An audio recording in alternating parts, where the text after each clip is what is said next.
Chapter 13.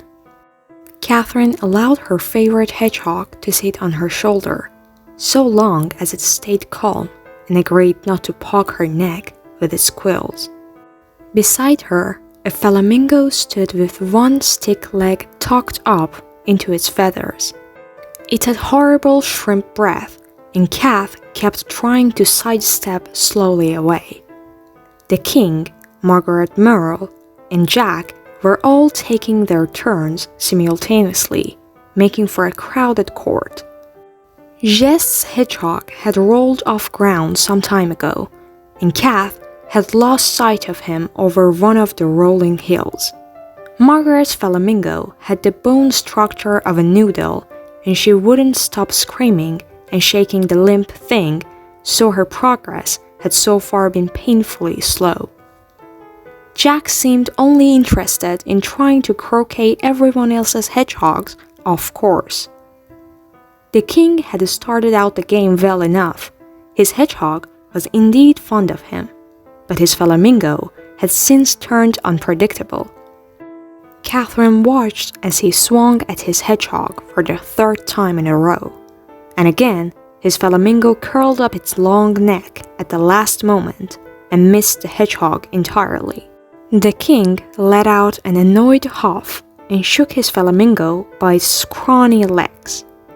"We practiced this, you fool fowl. You can't have a stage fright now." "His poor majesty," Catherine mused to herself.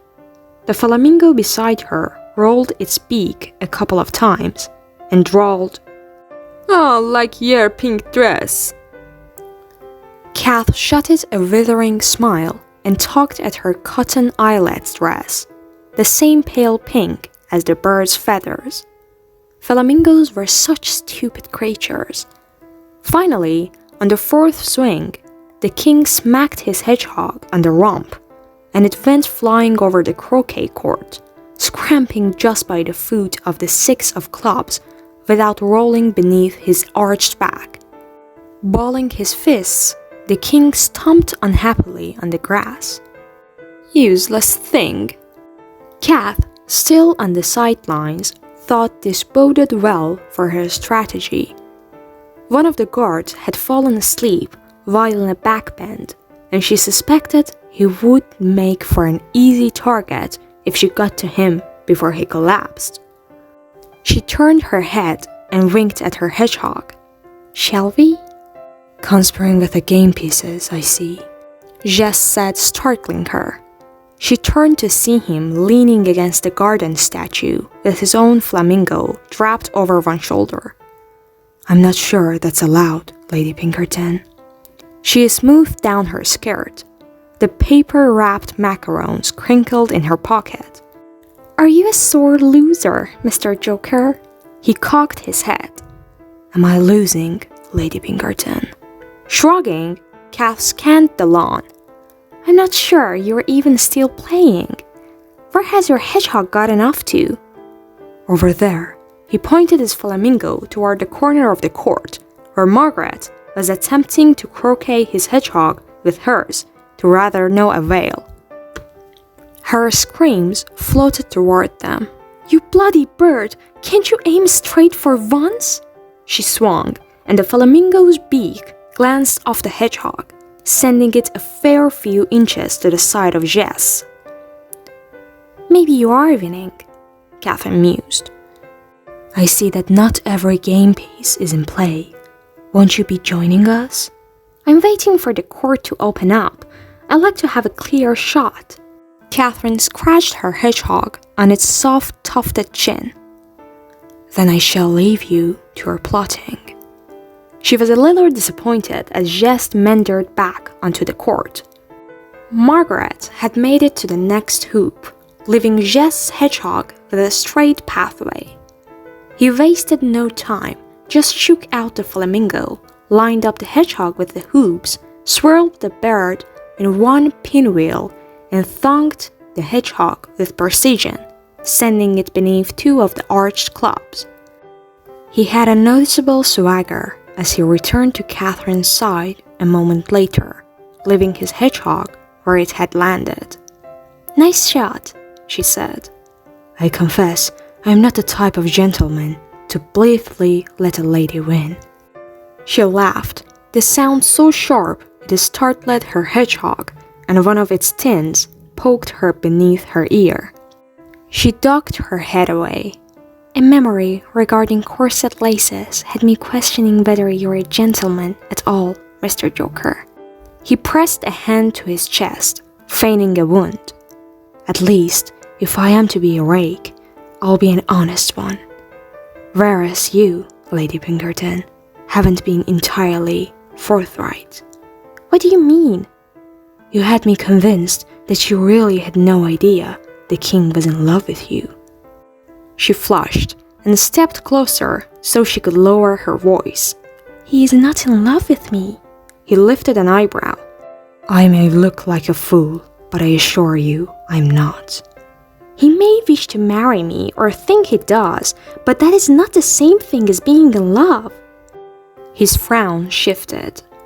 "I'll accede that point, but if you don't think he fancies you beyond what is required in a marriage or convenience, then you're as oblivious as Lady Meryl." "Oh, look," Catherine interrupted. "Jack has just croqueted the king off the court. I'd best go take my shot." "You're changing the subject." "No, I'm playing croquet." She grabbed her bad breath flamingo and marched onto the court. "Lady Pinkerton?" She froze and glanced over her shoulder. Geste had a gentle look, but it wasn't quite a smile. "I believe he honestly cares for you, as well as he can. You needn't be so humble about it. Doubtless, many of the present ladies would be delighted to catch the eye of our venerated sovereign." She narrowed her eyes. "And you gave me a difficult time over playing matchmaker." Her whole body felt stiff as she approached the start of the course. She saw that the 3 of the club arches had wandered off and were placing bets on the sidelines, but she hoped they would return by the time she needed them. The king was still chasing down his hedgehog. Margaret and Jack were nearly tied, with Geste still in the lead. As she stood at the start of the course, she spotted Geste returning to the game as well, some bounce missing from his step. Catherine blew a lock of hair out of her face, frustrated with her behavior from the past few days. All those dreams, all those fantasies, all that time spent wandering in a giddy daze. All over what? A boy she'd barely met, hardly spoken to, and who, it was quite clear now, had not spent half as much time thinking about her. Who would just as soon seen her married off to the king. He was right. He may be the one dressed like a fool, but it seemed the title was reserved for her. She noticed Jack stalking toward her, one fat fist strangling his flamingo's neck. His expression was dark, and Kath stiffened before he could reach her. "You haven't even started yet," Jack accused. "What were you doing, talking to the Joker all this time? Are you playing or not?" "It's no concern of yours who I talk to," she spat. "And I was just about to start my turn, if you'll step aside." Jack snarled and turned to look at the Joker with his good eye. Geste, however, was paying them no attention. "You think he's funny or some much?" Kath rolled her eyes. "Well, I don't know, Jack. He's a joker." "I think he's funny looking." He faced her again. "And so are you, Lady Pinkerton." She waved her free hand exasperately. "Thank you for clarifying that. Could you kindly move so I can take my turn now?" His face had gone red, but he didn't move. "Did you bring any sweets?" Kath thought briefly of the macarons in her pocket, but shook her head. "Not this time, I'm afraid." The knave seemed caught momentarily between staying and going, like he wanted to say more, but could think of nothing else worth saying. Finally, he raspberried his tongue at her, then took off across the court at a quick jaunt. Kath's shoulders dropped. Her weariness came on fast, her annoyance with Jest and the king, and now Jack, all burning in her veins. She was glad for the distraction of the game. She took the hedgehog into her palm. "Let's get on with it then," she said, setting him in front of the first hoop, the 9 of clubs. The hedgehog curled himself into a ball. Kath lifted the flamingo so they were eye to eye and tried not to breathe in too deeply. "I propose a deal. You help me win this game, and the next time I come to the place, I'll bring you coconut shrimp cakes." "Oh, like shrimp," said the flamingo. "I can tell." Wrinkling her nose, Kath flipped the flamingo upside down and took hold of its legs. She aligned its head with the hedgehog, aimed, swung. The hedgehog galloped through the first 2 hoops, rounded smoothly to the right, over one hill, darted right by the king's retrieved hedgehog, swooped back to the left and beneath 2 more hoops, and finally tumbled to a stop. He flopped onto his belly, grinning at Catherine. She gave him an approving nod, feeling better already. "Bravo, Lady Pinkerton," said the king. The audience that was watching from the sidelines started to cheer as well, having picked up on the king's preference. "It's not who wins or loses," Margaret shrieked. "It's how one stays the same." "Well said, Lady Merle," cheered the Duke, standing alone to the side of the crowd. "No one asked you," she yelled back. Ignoring them all, Kath made her second shot, surpassing Jest on the court. "Nice shot," he said, echoing her previous words back to her as she passed by. She prinned. "Why, thank you." "Will you wish me luck on my next play?" he asked. "It seems I'll need it if I'm to take the egg." She glanced over her shoulder. "I will do no such thing." He started walking backward toward his hedgehog. "You're a tough adversary." Kath's eyes widened as his heels nearly collided with one of the in-play hedgehogs. Jack's, she thought, but even walking backward, Jess knew when to hop over it. He chuckled at her surprise and turned away. Shaking her head, Catherine yelled, "I hope your hedgehog goes into early hibernation." "All the easier to hit him," he called back. Catherine's eye caught on a squat figure hurrying toward her. The king's face was rosy with excitement, and a sheen of sweat had formed on his brow. "Lady Pinkerton," he said, dabbing at his forehead with the corner of his cloak. She considered offering him a handkerchief, but decided to pretend that he wasn't sweating instead. "Did you see?